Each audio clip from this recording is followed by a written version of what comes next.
Namaskar. Hello and welcome to PGurus channel. I'm your host Sree Iyer. Joining me today is Srikumar Kannan. We know Srikumar is a very good data cruncher. He has all the numbers on his fingertips. He has done a lot of analyses on various versions of the state assembly elections that took place in places like Haryana and Jammu and Kashmir. So we're going to be taking a look at that, sifting through the data, reading the tea leaves to try and understand what needs to happen next for the BJP so that they can win in Maharashtra and Jharkhand. This is the overall goal, but we are going to probably go there in a bit left, right, and so on. First, let's welcome Srikumar Kannan. But before that, please like this video. Srikumar ji, namaskar and welcome to PGurus channel. How are you? Namaskar, sir. Ram. I'm fine. How about you, sir? I'm doing very well, Srikumar. Thank you so much. Srikumar, I'm a BJP karyakarta. And for 10 years, untiringly, I have worked on uplifting the poor, everybody. It was not like focused at one community or the other. Everybody's life was made better. You got better transportation, you got better infrastructure, you got food free and continuing to get free for a lot of time. In fact, I don't know if they're going to ever stop that free grain grocery stuff for at least the lowest economic class. And yet, when you go and have people talk to the voters in Kashmir Valley, they agree that they got all these things, but when it comes to voting, they just still say that we will not vote for BJP. That's one side. You go to Haryana, 9 years of clean government from Manohar Lal Khattar. Everybody is in agreement with this. If you have clean government, then things happen. You don't have to pay, corruption, and everybody's life does get elevated. Yet, when it comes to voting, people are looking at, oh, what is the caste of the voter, the candidate, and I will only go for this. I mean, BJP did not look at your caste before they gave you the benefit. Somewhere, I as a BJP karyakarta, I'm confused. I'm saying I've done all the work. I've exceeded beyond my brief. And still you don't want to vote for me. What is going on? So please help our viewers understand what is it that the voter really has in his or her mind. Sir, you have put me into a very peculiar situation because I don't know whether my words will have any value, especially for a bigger party like BJP. But I will try to do some justification as per my conscience. See, in any state which is going to polls or which we have seen the historic data also, there are multiple factors that affects an election. There are some emotional factors. There is a thing called a fatigue factor. There is a thing called an expectation factor. There is a thing called a leadership factor. Multiple factors which will affect an election. We have seen some elections which were on the verge of defeat. They were pulled out through efficient leadership. We have seen so many states, such states. Take for example 2016 elections in Tamil Nadu.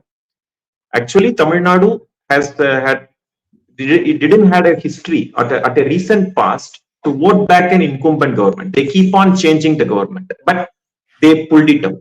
Same, for example, it happened in Kerala also. Pinarayi Vijayan was voted back to power.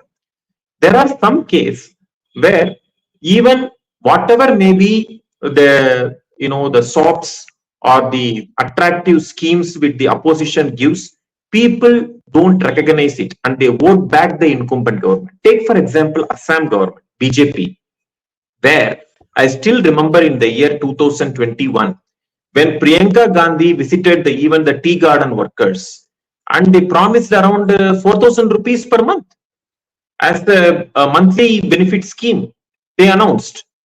And even in Tripura, where they announced it to bring back the old pension scheme. But still, the people voted back the Assam government, BJP government, and in Tripura also, they voted back the BJP government. So what I mean to say is there are multiple factors which goes on for an election. Now coming to Haryana and Jammu Kashmir. Now I wanted to tell the viewers, we are now just seeing the exit polls. The actual counting of votes will happen only on Tuesday. So we can decipher more on the results on the next day, probably on Wednesday if possible. So if at all I consider the exit polls holds good, both in Jammu Kashmir as well as in Haryana. So what is the real catch? There are two unique scenarios. Both are different states and both have the different mindsets. Jammu Kashmir so far has been groomed under a tree of separatism. So Jammu has a unique demographic style, thought process, and Kashmir has also a unique demographic style and thought process. So if you want the people of Jammu Kashmir to change their heart overnight, it is not going to happen, at least for the time being for now. Even I personally feel that it will take another 5 to 10 years for the people to realize that, yes, I got the benefit from the government, so I will consider voting the BJP. Take, for example, so many states, even a state like Tamil Nadu, it is still hesitant to vote for a new party like BJP. Take, for example, Andhra Pradesh. Telangana is a different now. If we say in Andhra Pradesh, people have not voted BJP in large numbers.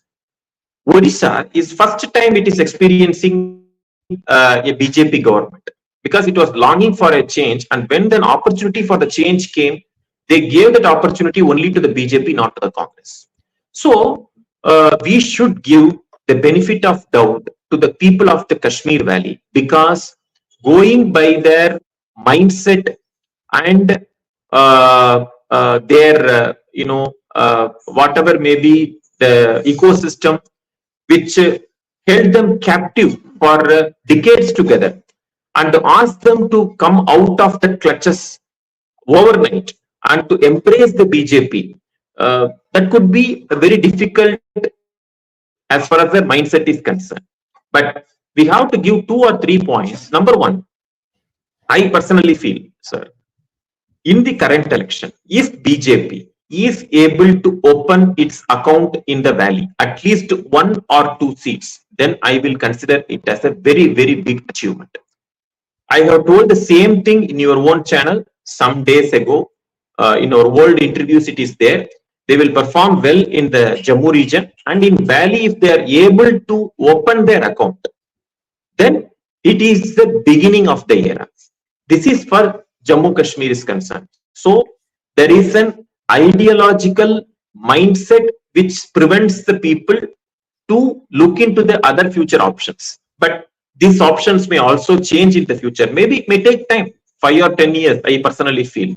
Then slowly it will be a beginning. It will be a beginning. That's what I feel. Haryana, in our old interview, I told Haryana is not the natural state for BJP. Unlike Gujarat, unlike Rajasthan, unlike Madhya Pradesh, Haryana is not the natural state for the BJP. It got that opportunity by default. When the existing governments, that incumbent governments, especially 𝗒𝗄𝗏 government, became unpopular in the year 2014, instead of INLD, BJP got the opportunity. That is number one. And as you rightly mentioned, it gave the best of possible ability to provide a clean government, to raise the gender equity through COP panchayats, to provide, as you rightly mentioned, the best possible infrastructure facility, to take the government schemes to the people's doorsteps, to provide a corruption-free government, and to a maximum extent an uncorrupt leadership. But still, if the people collectively wanted to have a vote of change, then it has to happen, because even in the year 2018, we have seen people thought to have a change from Shivraj Singh Chauhan's government, and they embraced another government through Kamal Nath. And within a couple of months, when the government got changed, and people overwhelmingly started supporting the BJP in the next elections. So it is bound to happen, and the benefit of shade will be known only in a hot sun. So that's, I end up with that. Yes, sir.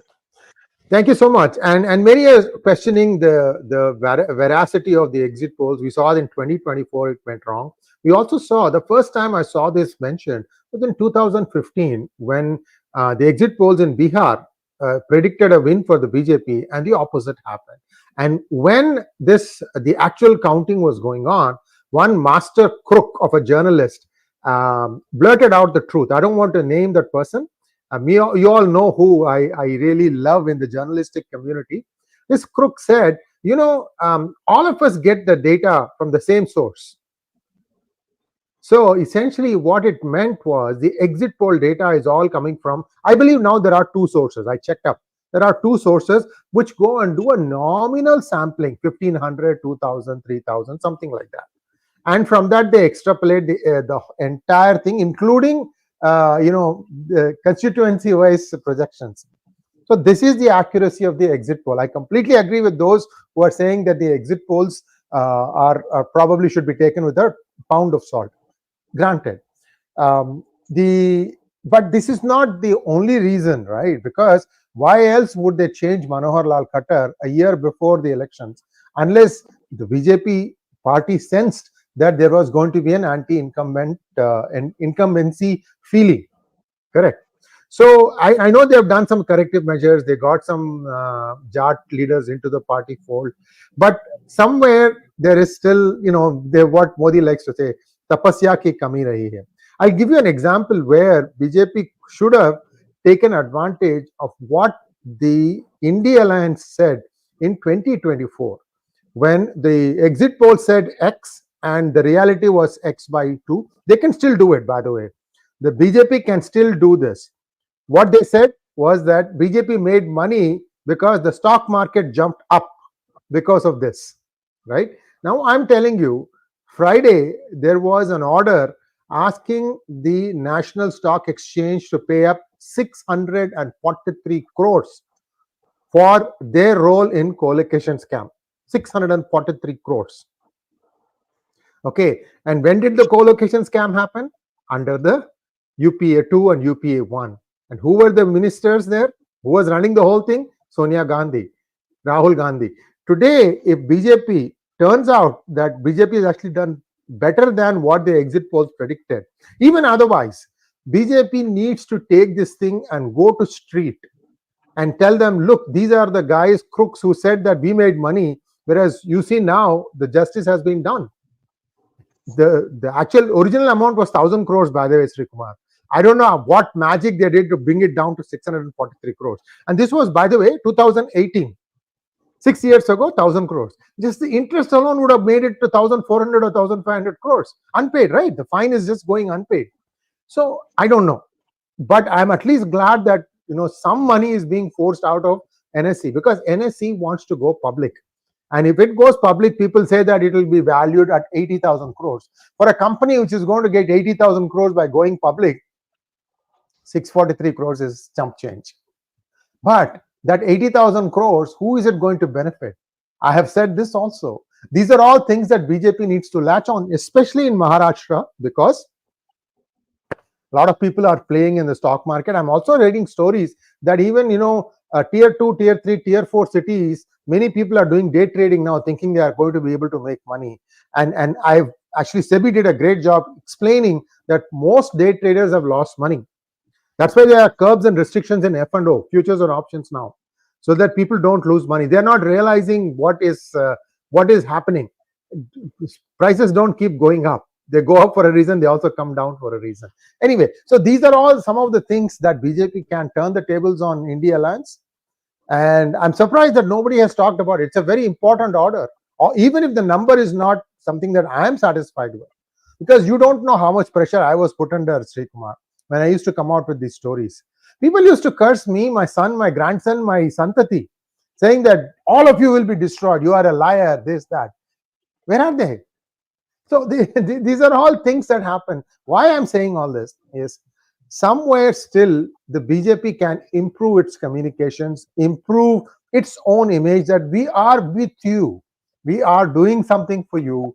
And for that, I see Pradeep Bhandari making a great start. He's able to come to the debates with data on his fingertips. He's able to rattle them out.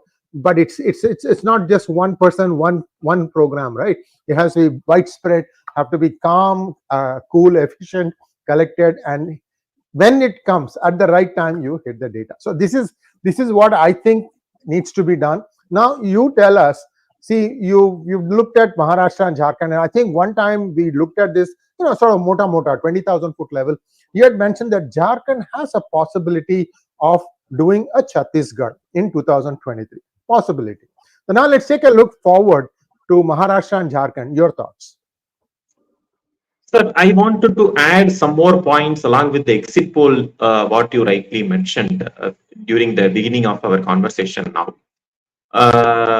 That in the same Haryana, if you see the 2019 exit polls, except one agency, which I don't want to name, all other agencies which gave the exit polls, they gave more than 50 seats for BJP.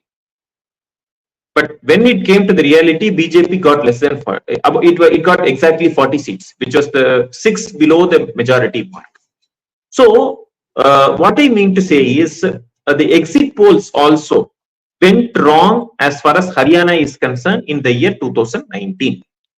So everybody said BJP got a 10 out of 10 in the Lok Sabha. Khattar's popularity is very much high. The opposition is demoralized. There is no proper narrative in the hands of the opposition. So everything goes on well in the hands of the BJP. So the BJP will get more than 50 plus seats. But when it came to the reality, it was well before the expectations. So that is what the additional point which I wanted to make. Coming to Jharkhand and the Maharashtra, I should say to our viewers, so each and every state is having a unique voting style and pattern. We should all feel that, we should all also agree that the Indian voters are smart enough and their mindset, which can't be predicted by or it can't be influenced, I should say, by any of the politicians who think that they are over smart in this aspect. I will give some few examples. In the year 2013, when some 4 states went to elections, Madhya Pradesh, Rajasthan, Chhattisgarh and Delhi. Madhya Pradesh, Rajasthan and Chhattisgarh voted in one way, and Delhi, they voted in a different way. They tried to test the new party called Aam Aadmi in the year 2018. Though they were not a single largest party, 2013, though they were not the single largest party, but people gave almost 28 seats to a new party. That was in the year 2013. Similarly, take for example Odisha in the year 2019. They gave, for Lok Sabha, they gave a mandate different from that of the assembly. In fact, both were going simultaneously with each other. In the year 2019 and 2020, especially after the BJP was brought back to power in the year 2019 with a bigger mandate, and the historical Article 370 was abrogation decision was taken. So immediately the Haryana, Maharashtra and Jharkhand elections took place. But things were not favorable for the BJP. Haryana, they got the vote lesser than the majority mark. Jharkhand, they lost their power. And Maharashtra, their votes and their seats were lesser compared to that of 2014. So what it says, and Delhi actually, they lost the elections. So the popular sentiments which we feel, in the people who analyze elections, that doesn't go the way the people think. People think in a different way. Now coming to Maharashtra and Jharkhand, what I broadly see is, first I take Jharkhand. Jharkhand, Hemant Soren came back to power. Out of when he came out of jail, and he has now got the power. And he is going to ride a sympathy factor. But at the same time, what is going to nullify that sympathy factor is the organizational base of the BJP. As you rightly mentioned, it is having a broad organizational base, unlike that of Haryana. BJP has a good organizational base in Jharkhand. It has a natural grown leaders there, including that of Babulal Marandi, who was not there with BJP in the year 2019, 2020 when the elections took place. So there is a homegrown organic leadership in BJP in Jharkhand is concerned. And it has got political observers. Now Shivraj Singh Chauhan himself is handling the affairs of the state. And they have also got a good alliance in the form of All Jharkhand Students Union, AJSU. So things are in a better shape in case of Jharkhand is concerned. And Hemant Soren is also going to fight an anti-incumbency, which will be capitalized by the BJP in the days to come.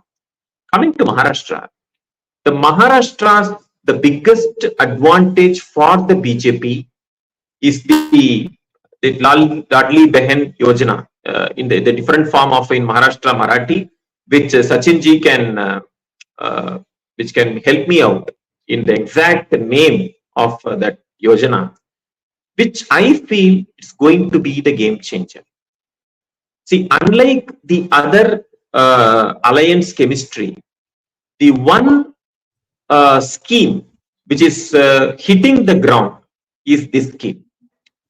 And the BJP, what it requires to do is to touch 𝗣𝗚𝘅 𝗢𝗍𝗆 scheme. Yes. So touch the sentiments of the people that if the BJP Shiv Sena government is voted out of power, then the scheme could be discontinued, probably. So this type of campaign could help the BJP, because any beneficiary will not like their benefit to be discontinued. The same thing what happened in 2024 election when the announcement came, or when the misinformation campaign spread that the people are going to take away the reservations. People didn't want to take away the reservation, so they thought the reservation is there. The benefits of the reservation should not be discontinued. For that reason, there was a panic voting against the BJP in the year 2024. So the same style or the same campaign weapon, the BJP Shiv Sena should take it in their hands, and they have to spread it. This could help them to show their benefits. That is number one. Number two, the early preparations and giving the right people the right seat, because Maharashtra is a very big state, and the chemistry among the alliance partners, if you give the improportionate share of seats to the alliance partners, then also it will be detrimental to the prospects of the alliance. If you are giving more seats also, or if you give less seats also, so it should be a proportionate share based on the strength, both in the areas as well as in the name of the candidates. Sometimes the Shiv Sena BJP has an advantage of exchanging the candidates among themselves to suit the areas where they are contesting. And the early preparation and the highlighting of the 𝗣𝗅 𝗢𝗍𝗆 scheme and the future plans, they should highlight what their plans are. So I will also mention that whatever the people are not interested to hear what you have done in the past, they want to hear what you are planned to do in the future. What's your plan to do? What's your plan? Because if you see what is the reason for the decline of Congress graphs in the past, because Congress was telling only about its past achievements, which the people were not ready to accept or hear. That is why they wanted a new party like BJP at that time. So what is your new plans? You are saying something new, and which is rather different from the conventional thing what the Congress was saying so long. So these were the reasons for the growth of a party like BJP. Similarly, the BJP should think something new, out of box. Because if you see after, especially the post-2024 Lok Sabha elections, there is a sense of a lack of innovation in the mind of the BJP, in the approach of the BJP to come out something new. Because the more you innovate in your style, in your campaigning, in your approach, in your policies, or in your public reach out programs, this will definitely help the party to grow. But the status quo system, I don't think it will help. So it's high time for the BJP to think out of box, to think something new, because people began to accept Modi only for this main idea, rather than his administrative acumen and other things. His way of innovative campaigning and innovative way of approaching the voters, that attracted the voters more. Similar type of some reinvention is required now, which is missing at least for some times in the past. Yes, sir. Well, we wish them best of luck, and this is a long race. It's not something that's going to play itself out. But we are also seeing chinks on the other side. In the MVA, for example, all three partners are thinking that they will be the chief ministerial candidate, and there are some questions about that. Not only that, Sharad Pawar now suddenly is projecting Rohit Pawar, another nephew, and not his own daughter. So is this going to be another case where the daughter will actually wield power, but from behind the scenes, and there will be a face in front? This has happened in India before, so no one should not be surprised. Be that as it may, the MVA, what does it have going for it? What is it that they can say that we are better than the other one, Maha-Ayuti? So MVA, I will say, they don't have anything to offer, but they have anything to. They have a lot of things to interrupt the status quo. That is what the problem with the Maha-Ayuti as well as the MVA. The narrative is different. Now, if you see, the BJP slowly but steadily has understood the issue. That is the reason. If you see, number one, when they planned to topple the Uddhav Thackrey government, they didn't give it to Fadnavis again. They wanted to make Shinde as the chief minister, which in fact I feel it's the right decision. Number two, especially after the 2024 Lok Sabha debacle, BJP, though it is for namesake, it concentrated on Kashmir, Haryana, but its focus was more on Maharashtra.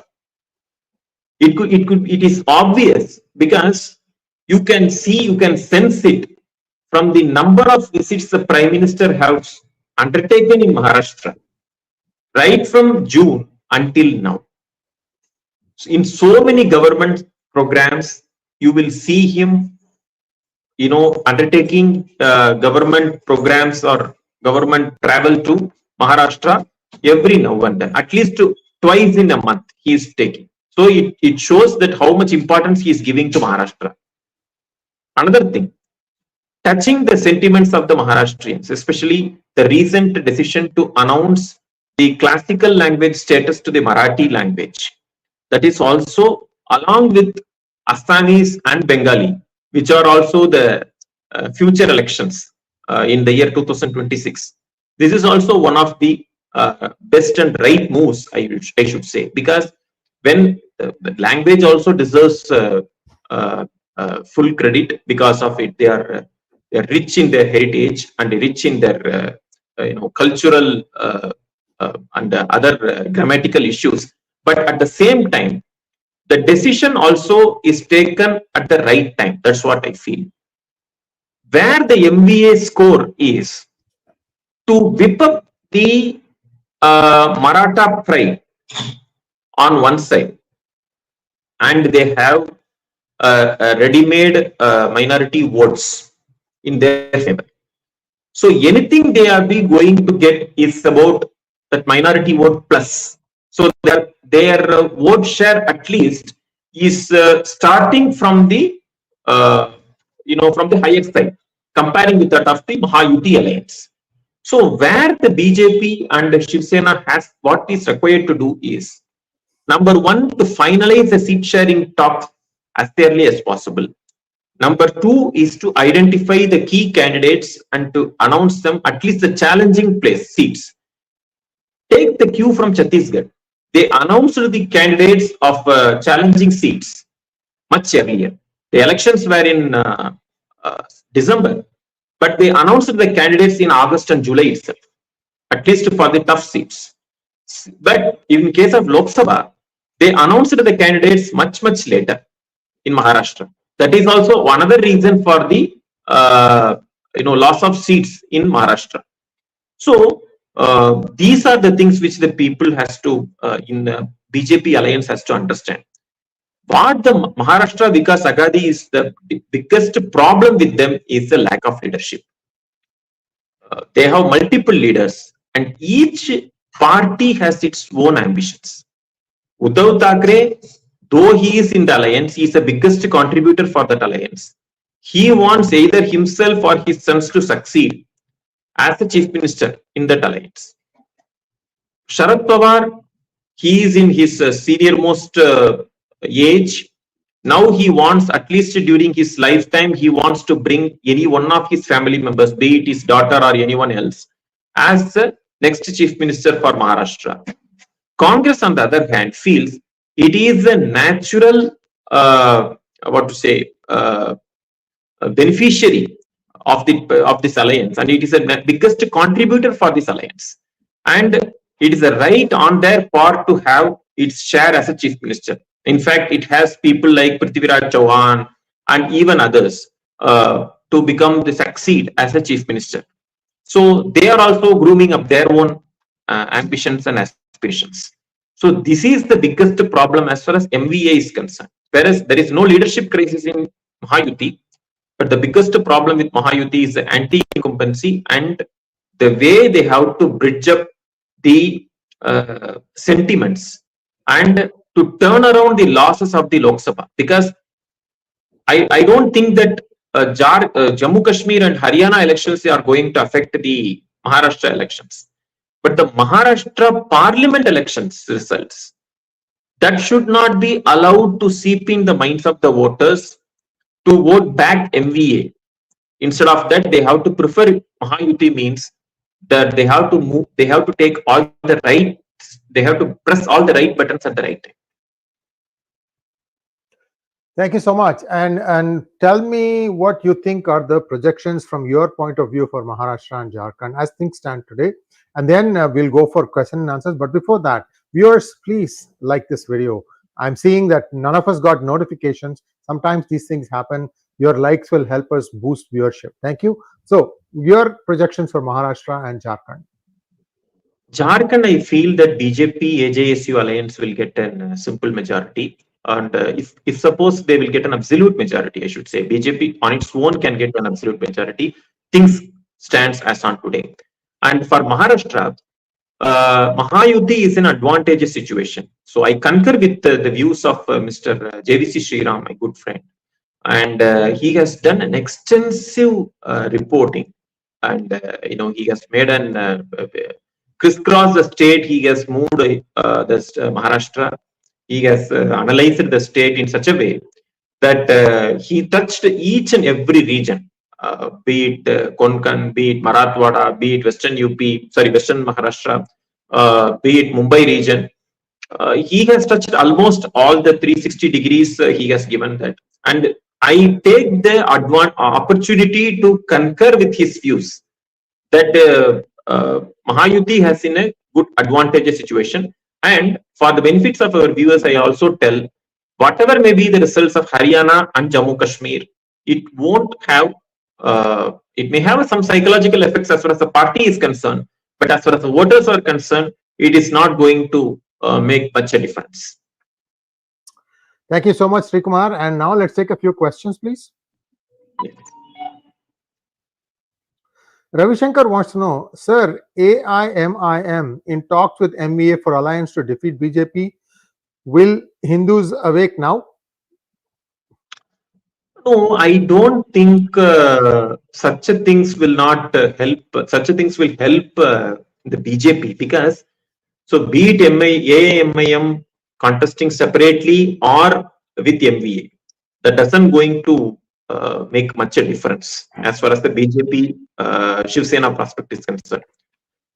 What's the real issue is BJP Shiv Sena has to identify the right narrative.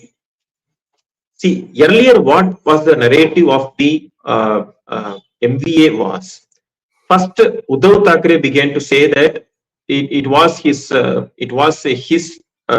ministership which was taken away by the BJP by unfair means. And second, Sharad Pawar in his own way he began to say that the BJP is not the right party for governance as far as Maharashtra is concerned. And he began to project that Devendra Fadnavis is the reason behind all these things. So, in a way, he developed a sort of a hatredness against Devendra Fadnavis, which resulted in the downfall of the BJP in 2024. Now, BJP, instead of whether it is AIMIM or not, it's not going to take much, not to make much difference. But BJP Shiv Sena, it should have a close bonding with each other in the days to come. One big example of the BJP's downfall in 2019 Maharashtra Assembly elections, because Shiv Sena, led by Uddhav Thackeray, ensured the defeat of the BJP in most of the constituencies. So many people who will say that BJP should have been more accommodative with Uddhav Thackeray, they could have projected the chief ministership of Uddhav Thackeray. I beg to differ because of that simple reason. Uddhav Thackeray, not only after the elections, but during the course of the elections, he ensured the defeat of the BJP in almost most of the cases.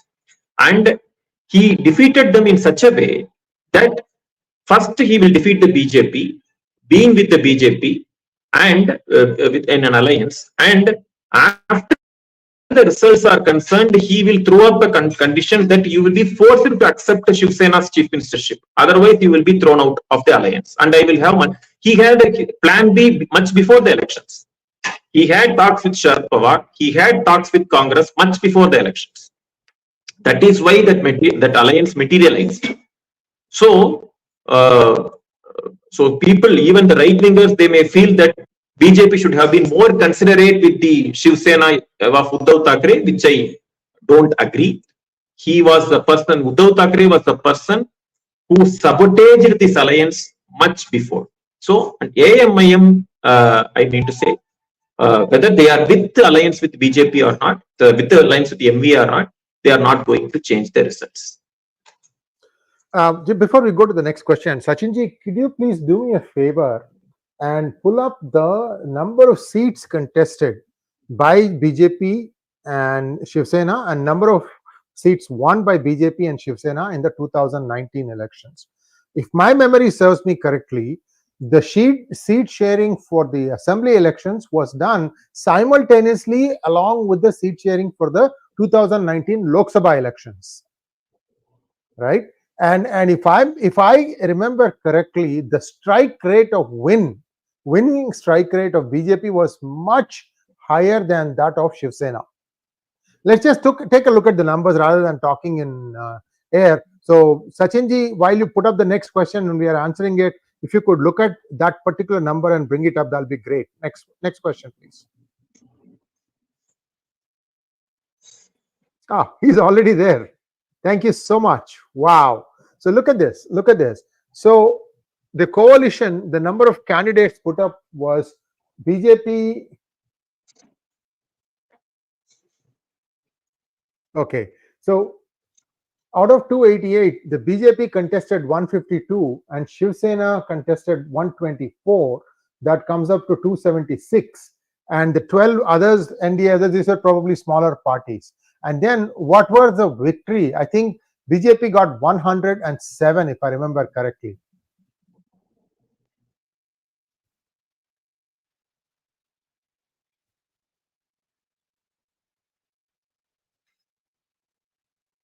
The results.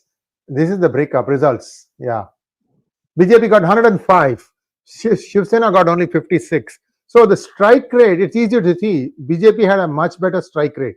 I think close to 70%, despite Aditya Thackeray trying to undermine BJP's chances of winning. Srikumar.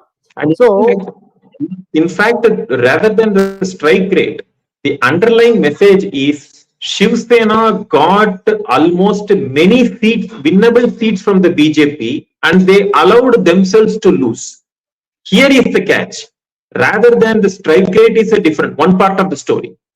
Second part of the story is the exchange of seats between Shiv Sena and BJP. You could have got the more clear information from Mr. 𝗤𝙬𝙬 Sriram. So, the Shiv Sena grabbed some of the much coveted seats from the BJP. And if at all, if this 157 seats or whatever the BJP is contesting, the seats, if they were contesting according to the BJP's own strength, BJP could have got more than around 115 seats or probably 120 seats, which could have made the job of BJP much more easier. This is the real catch. See, you look at the same chart. If you look at contested versus won, right? 164 contested by BJP, 105 won, 126 contested by Shiv Sena, 56 won. So 105 plus 56 is a 161, which is a comfortable majority. Simple majority, but a comfortable working majority. So, I mean, I'm trying to think, Uddhav Thackeray can make all these claims that I was promised chief ministership, but with this kind of performance, I mean, I don't know. Your strike rate was low, and if what you're saying is true, that these guys actively tried to undermine BJP, then BJP is not going to just like that hand over the chief ministership, even for the second part of the term. I mean, I understand where Amit Shah is coming from. Yes, and moreover, we should all accept that Devendra Fadnavis, after a very, very long time, he gave a full 5-year term, because it is very, very difficult in a state like Maharashtra, where the chief minister has completed his full-year term and he has voted back. Devendra Fadnavis, who gave an excellent government during the year 2014 to 19, he got this mandate back, and in every election, mind that every election campaign headed by the BJP Shiv Sena alliance, in the presence of Uddhav Thackeray, it was announced that the next election, if the BJP Mahayuti alliance wins, then Devendra Fadnavis will succeed as a chief minister. And it is a vote for that mandate. And after getting the mandate, backstabbing, because we should all accept that Uddhav Thackeray didn't even say once, either in the Samna or in the magazine Samna or in any directly or indirectly in any other interviews, that it is he wanted to become the chief minister and Devendra Fadnavis is lying or something like that. He never uttered a word. Only after the election came, he came out with the new concept that Amit Shah has promised in front of his late father Balasaheb Thackeray, that in front of his portrait, that Uddhav Thackeray will be made the chief minister, and he went away from that word. This story was made only after the elections and after his unholy alliance with the Congress and NCP alliance. So whatever may be the justification now, the people should also feel whether the same soul of Balasaheb Thackeray will, will endorse whatever happening in the Uddhav Thackeray camp, be it endorsing, be it going with not only with the alliance of Congress. He once said, it is available in YouTube. If there is an alliance with the Congress, I will readily shut down this party. What Uddhav Thackeray is doing now? So there's a saying in Tamil, right? Kudigaram pechi vidinja poche. So I think we should apply something similar to politicians also, that what they say before elections. I also add one more thing. In the year 2014, Shiv Sena, BJP contested separately. Go ahead. Yeah. When BJP and Shiv Sena contested separately, and I still remember the words of Narendra Modi as the Prime Minister when he was campaigning for BJP. He said, now Shiv Sena and BJP were contesting against each other. But I am groomed by the ideology of even Shiv Sena. I am attracted by the ideology of Balasaheb Thackrey. I will not say even one word against either Balasaheb Thackrey or Shiv Sena. This is available even now, that he only concentrated on BJP. He never touched about Shiv Sena, even in his campaign in 2014. And later they patched up. That is a different thing. But that same reciprocation was not there with Uddhav Thackeray. Uddhav Thackeray, he preferred that everyone should come to Matoshri and take up or it or leave it a formula. But he is preferred to go to Janpath. And what justification he can give, I don't understand. Maybe people like Sree Iyer ji can educate me whether it is right on his path, to adopt a double standard in approaching the partners on one side. And when it comes to Janpath, it is all fair in politics. See, he saw the writing on the wall, right, Srikumar? With that kind of a number, he knew BJP would not give him the chief ministership. But then he did the math quickly, and Sharad Pawar was close, not very 56, 54, very close, and 44 was Congress. And I think Sharad Pawar did hard bargaining with Congress, and they made sure that these three will become. Uddhav was a chief minister in name only. All the Malai portfolios went to Congress and NCP. And we should all understand, we should remember, when the results came out, we should take the words of the reactions of Supriya Sule. When she mentioned that we will explore the possibility of a non-BJP government. It was the first reaction by Supriya Sule immediately after the elections. That means the plan was already in place, that only the portfolios and other modalities has to be worked out. But it will have a government without BJP. That means Shiv Sena, NCP and Congress will cobble up together to become the chief, to get the chief ministership. So we should all accept that it was a very nice play, power play by Sharad Pawar during that election. And one thing which I mentioned again and again to Sree Iyer ji, I am repeating it again. During the time 2019 election, no party came up or no alliance came up for government formation. So automatically it will end the governor's rule, because every assembly term has a fixed term, and when it expires, it will be ending up with a governor's rule. So the governor's rule was in force. So how to lift that governor's rule? There has to be a government in place. So he allowed Ajit Pawar to go and talk with BJP to get a government formed, so that governor's rule automatically gets lifted and come back, so that we will have our own alliance in place. What a brilliant political step. We should all accept that no one else other than Sharad Pawar could play this. But the bad part is, such political nuances or steps can happen once in a blue moon. They cannot happen repeatedly. That is one beauty. That's true, but you have to also admire the chutzpah. Chutzpah is a Yiddish word for smartness of PV Narsimha Rao. When he sent Sharad Pawar back in 1993 to Maharashtra to become the CM, this is backroom talk. Nobody will give you proof for this, but I have it from a very reliable source. What happened was Sharad Pawar was the defense minister. Sharad Pawar was the defense minister. When it comes to political play, people should actually get themselves schooled from Narsimha Rao.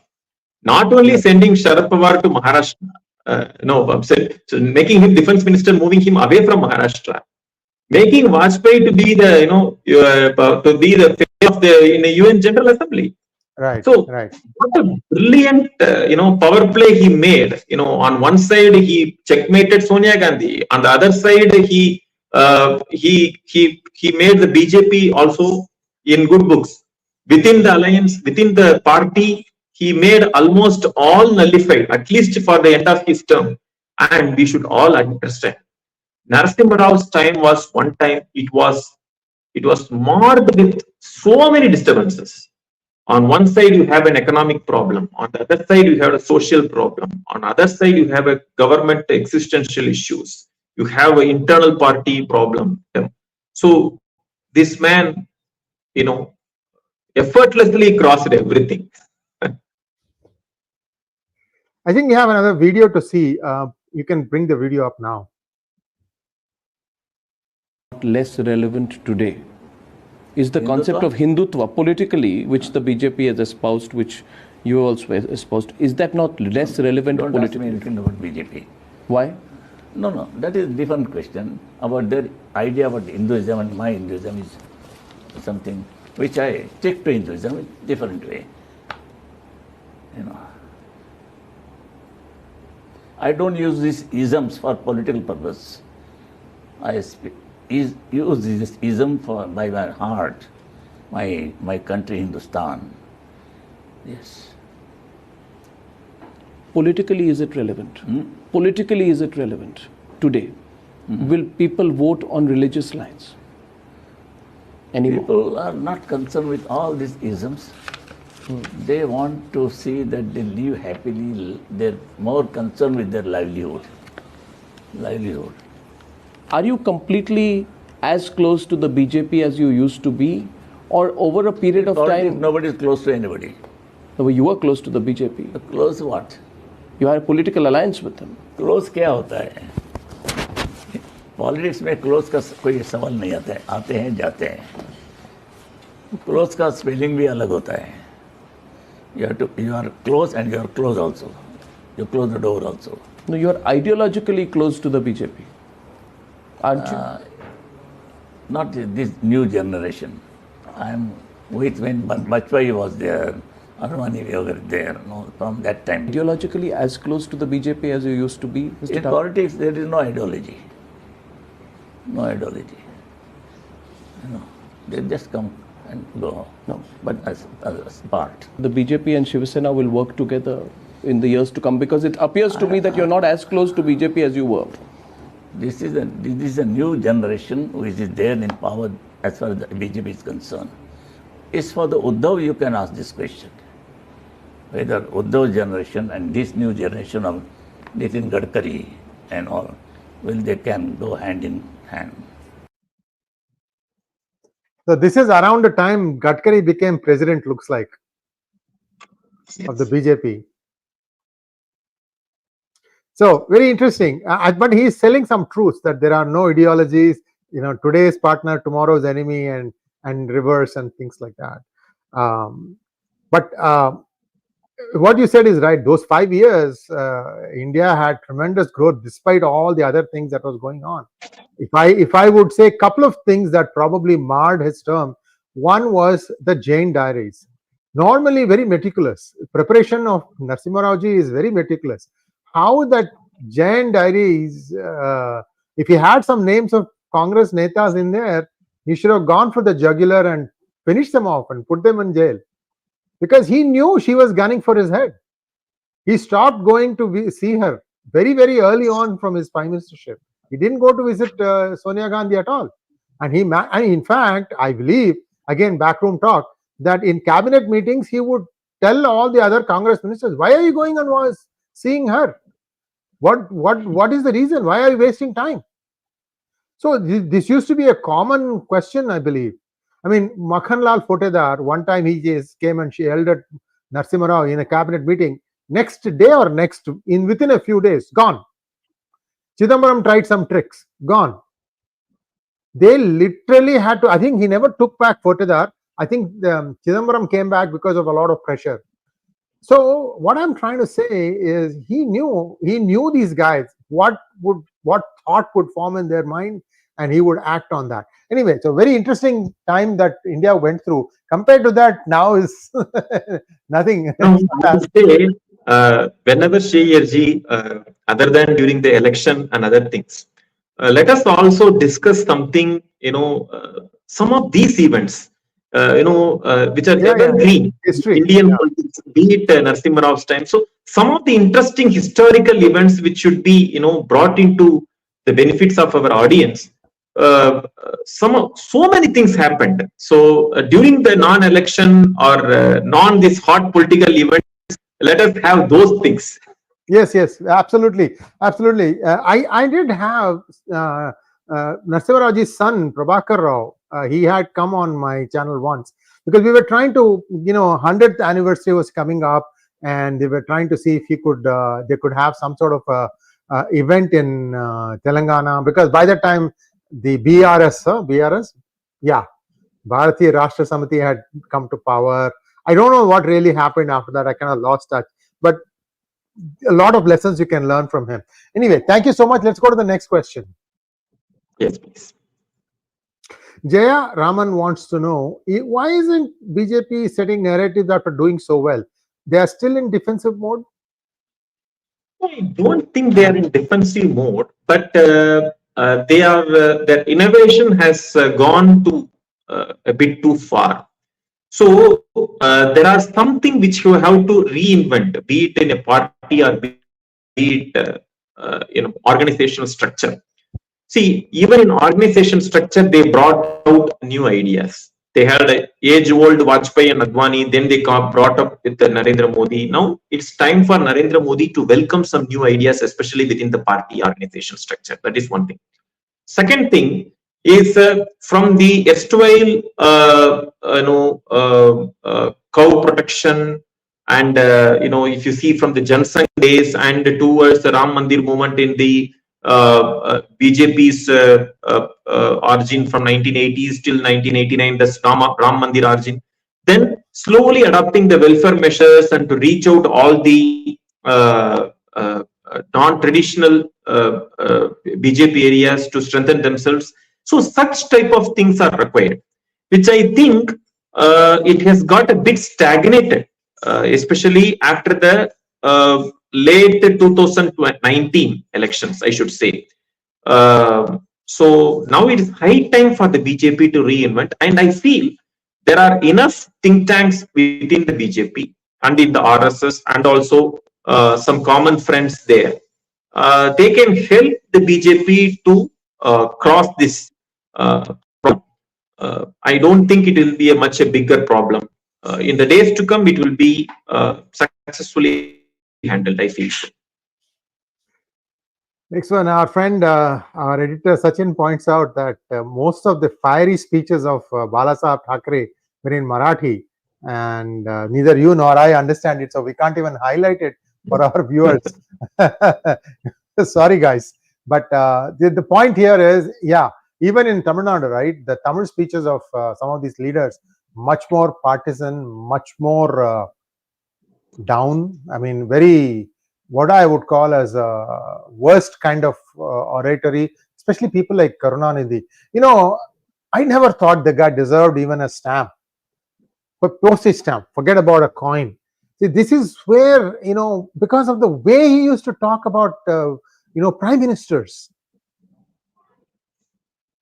You have to, because these were given in Tamil. You listen to that and said, what kind of a man is this guy?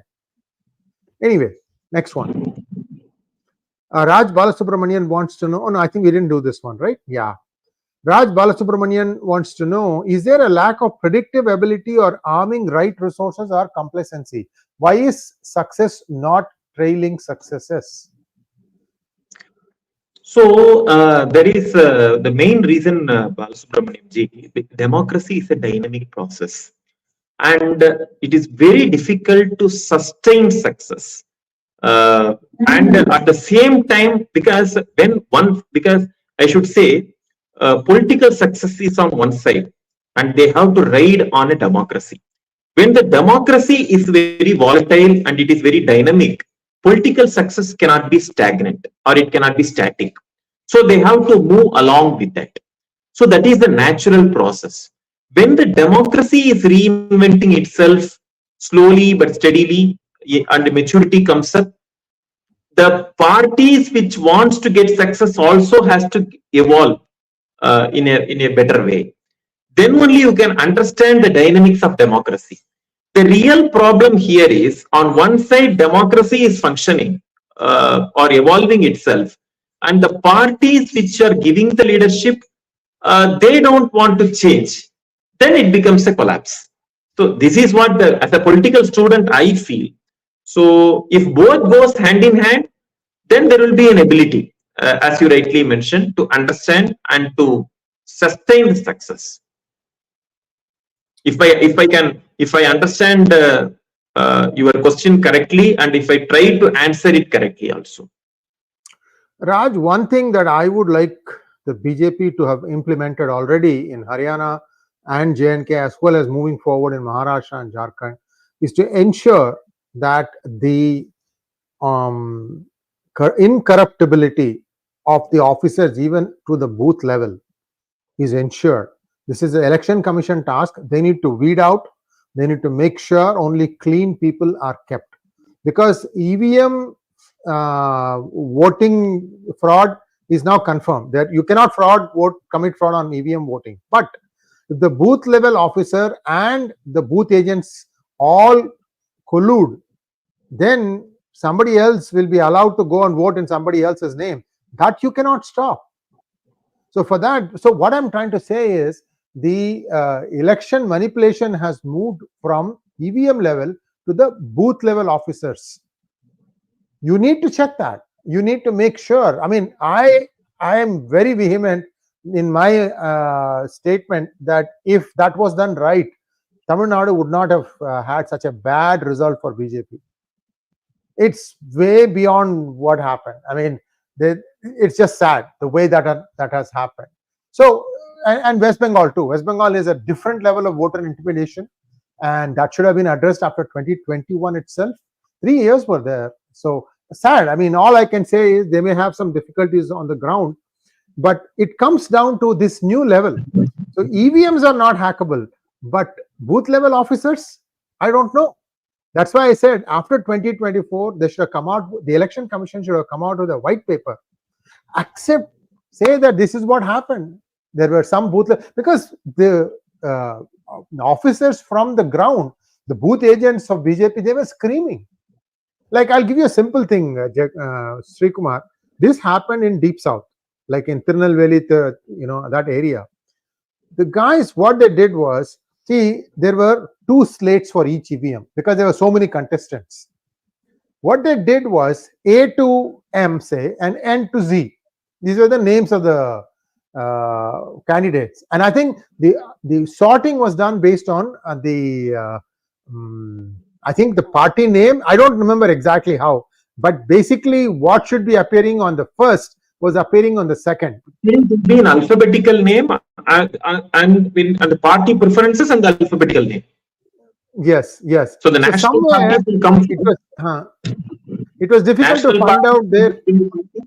Go ahead. I'll let you finish it. Go ahead. Please go ahead. I'll keep quiet. The process is generally the national parties and regional parties, and if the parties have the different names also, for example, Congress is having one name starting with A, and BJP has one name with starting with B, then Congress name will be appearing first and BJP will be followed later. And vice versa. If Congress has a B name and BJP has A name, the BJP's name will be appearing first. Yes, that is the usual practice. So what ended up happening was the EVM slate that had the BJP name was second. People used to first look at only this. So the booth agents in some booths complained, and the booth officer would not change. How many EVMs are there in a booth? 4, 5, something like that. Not very high number. And every one of them, they had it this way, and he refused to change. So one guy got riled, and he just started taking the EVM and started smashing it. And immediately what happened? The police moved in and jailed all these BJP booth agents. After that, free for all. They never touched the booth level officer. Nobody was questioned as to why you did this. See, these are little things, but it all goes to psyche. It's in our memory. I'm looking for a symbol, right?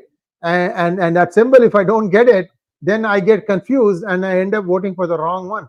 Take a look at what's his name, Paneerselvam, independent. because he was running as an independent, he got a pineapple. And there were 4 other independent Pannirselvam candidates. All of them had some other fruit, one fruit or the other. No, it was jackfruit actually. Oh, jackfruit. Oh, I thought, sorry, not pineapple, jackfruit.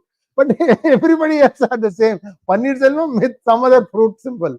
These are all, I don't know. Democracy is fine, but these are deliberately done to ensure that a certain person loses.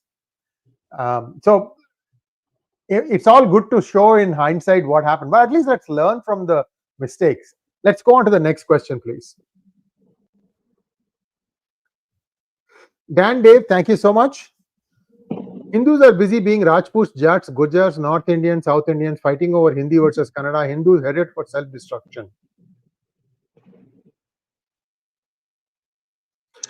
See, I kind of don't think so, Dan. I mean, things have changed quite a bit.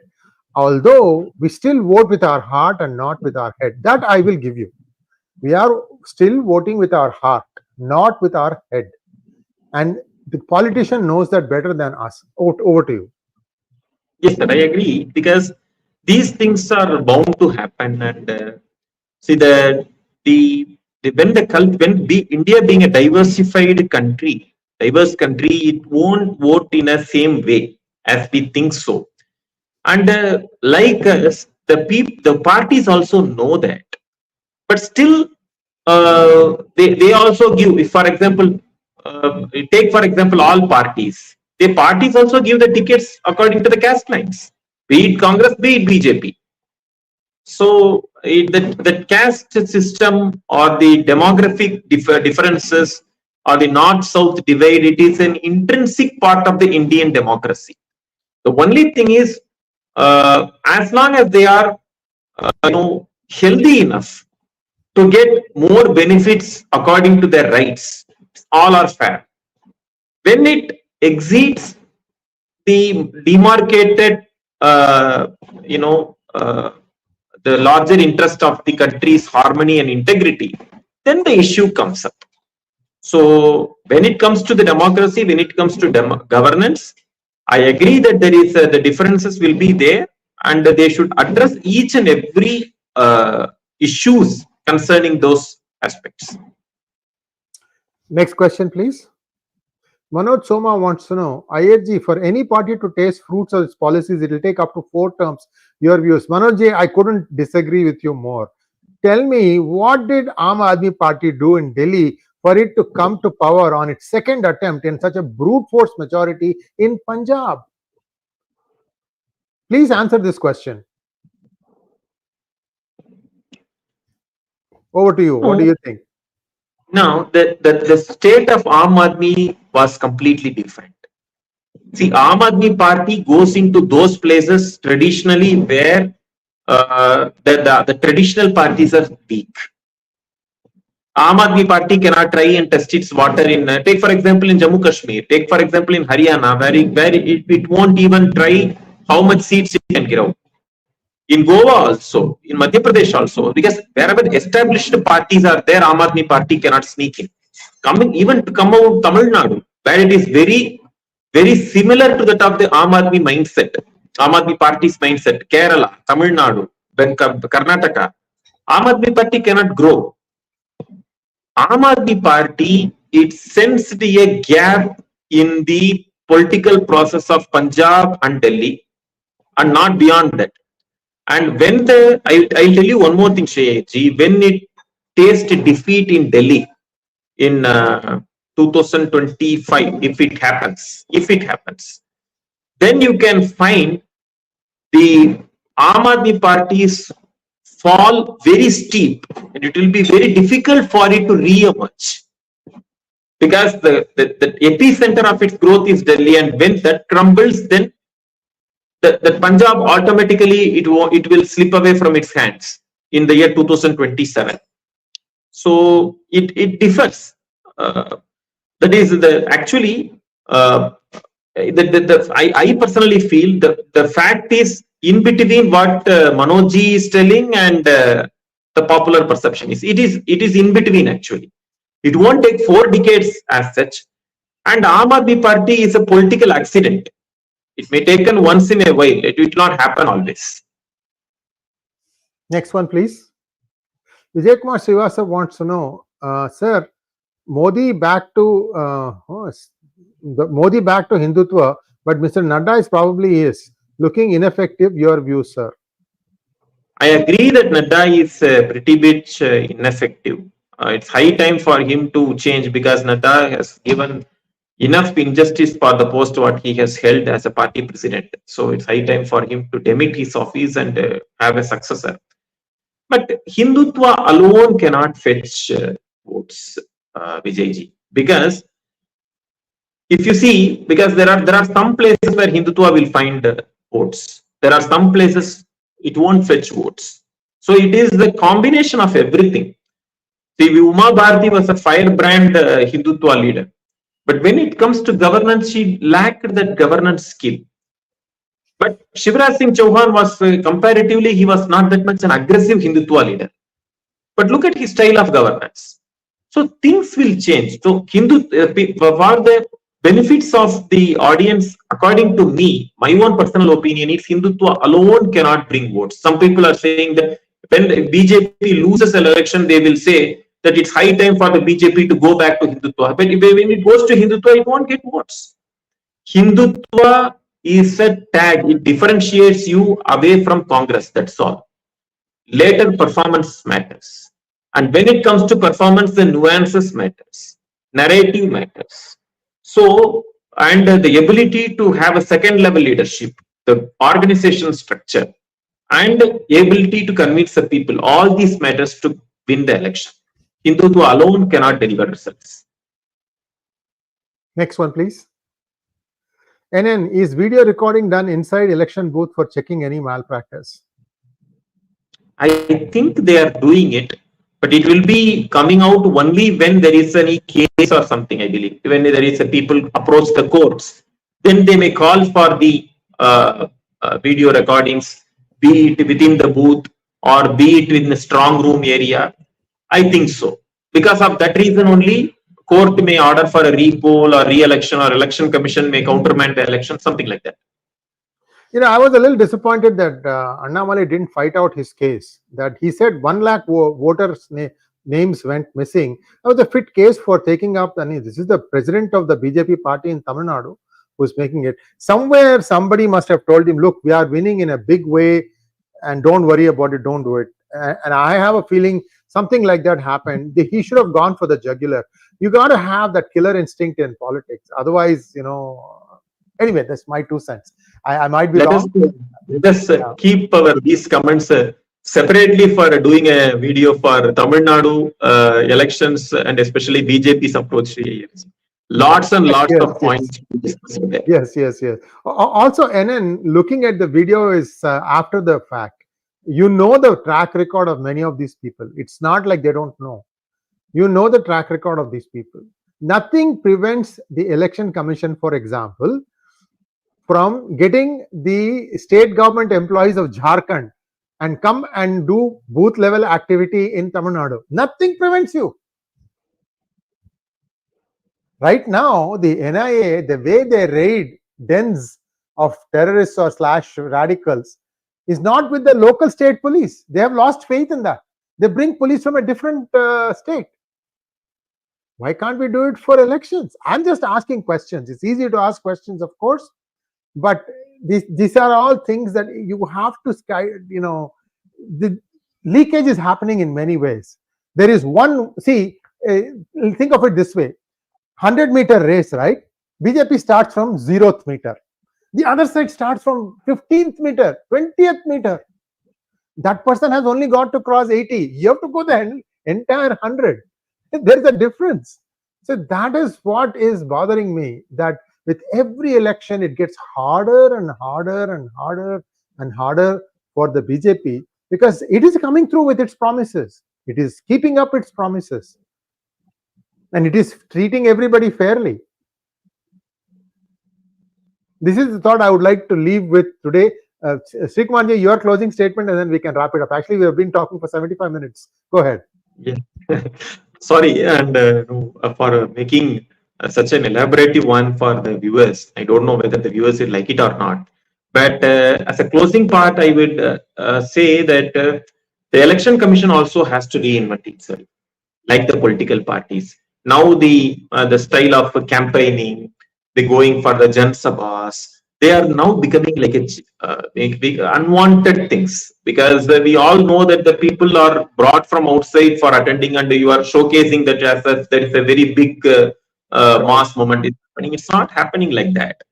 And fixing the vote expenditures, they are all mockeries, I should say.